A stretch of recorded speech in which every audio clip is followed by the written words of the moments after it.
everybody, welcome to BrickVault. Today this video is all about the custom Naboo N-1 Starfighter from the designer Intert. Almost 3 years ago we built this model and made a video about the design where the instructions went up in our web store, and in this time the designer has managed to come back and take a second look at this model. There is a saying in the custom Lego building community that no mock is ever really finished, and with the inclusion of a few pieces that didn't exist a couple years back and a clever reimagining of a lot of the internals, this model I think actually looks a little bit better, and it's also dramatically stronger. In our original video I talked more about the proportions and the history of this ship, so to avoid repeating myself on any of these things, I'm just going to talk about the updated version of the model and some of my favorite bits about the build. Before I jump in, first I do want to say that if you wanted to build this thing for yourself, you can get the instructions at our web store, www.brickvault.toys. Each of our models are physically tested in studio with the instructions curated for an ease of build and parts list tested to make sure that we're not using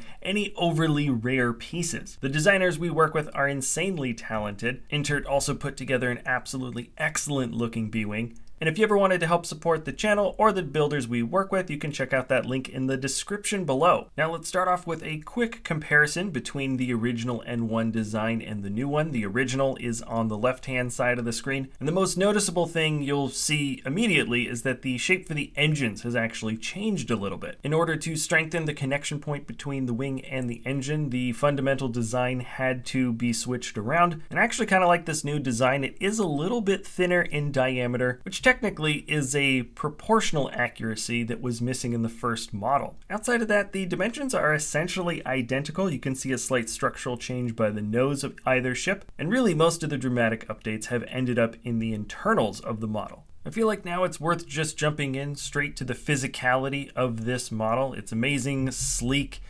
elegant little design is pretty similar to the original, and really the draw of this update is the fact that the handling, the comfort of picking up and moving this model around has really shifted in quite a big way. Now the core structure is very, very strong. There's a few extra points of connection there, and really the extremities of the model, like the wings, have been strengthened quite a bit. They connect to the model with a couple of extra studs compared to the original, and the same goes for the engines connecting to the wing. Now when you flip this whole design over, you can see that there's just a little bit of extra thickness this time around added to the wing design, and that's one of the core differences that really makes this whole part of the ship feel a lot different. In fact, I can hold the ship upside down by the wing, which was definitely something I couldn't have done with the original version of the N1. It's not something I recommend doing. In fact, I don't recommend you to pick this model up by its engines and shake it around or handle any type of custom build in a way that doesn't seem like the most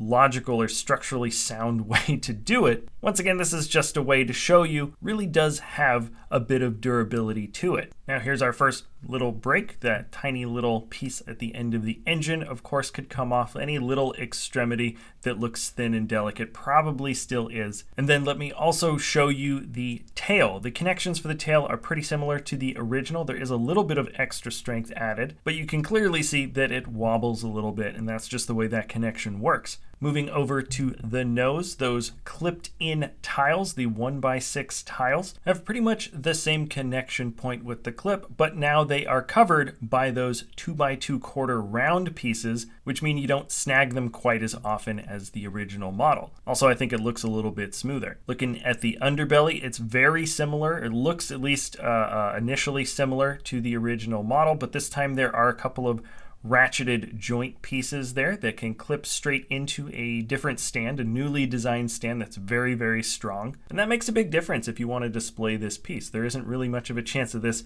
model wobbling over. Once attached, it's got a very even center of gravity there, so you can spin it around. It doesn't want to lean forward or lean back in any particular way. And I also like that the stand detaches just as easily as it reattaches. No extra pieces are coming off with the model when you're doing this little function. Now real quick, I'm going to speed up the footage. I want to make sure that I'm showing you this whole thing in just one solid cut, but I had to adjust the light a little bit so you could see the cockpit a little bit better on the inside. It is a slightly different layout for the original interior, not too dramatically different, but I'm still impressed with how good the details look here. And I also like that the pilot fits in very easily. Doesn't even need to stud in. That little area by the cockpit does kind of come up with those two studs every now and then when you open it up. Not a big deal. And there we go. That is the entire physicality of the N1 updated model. Anyways, that's basically it with the updated version of this model. Inturt's an incredibly talented designer, and when he looked back at this ship from a few years later, it's critically impressive to see how much of the internals changed to just make things a little bit easier and stronger to put together while not sacrificing the amazing details on the outside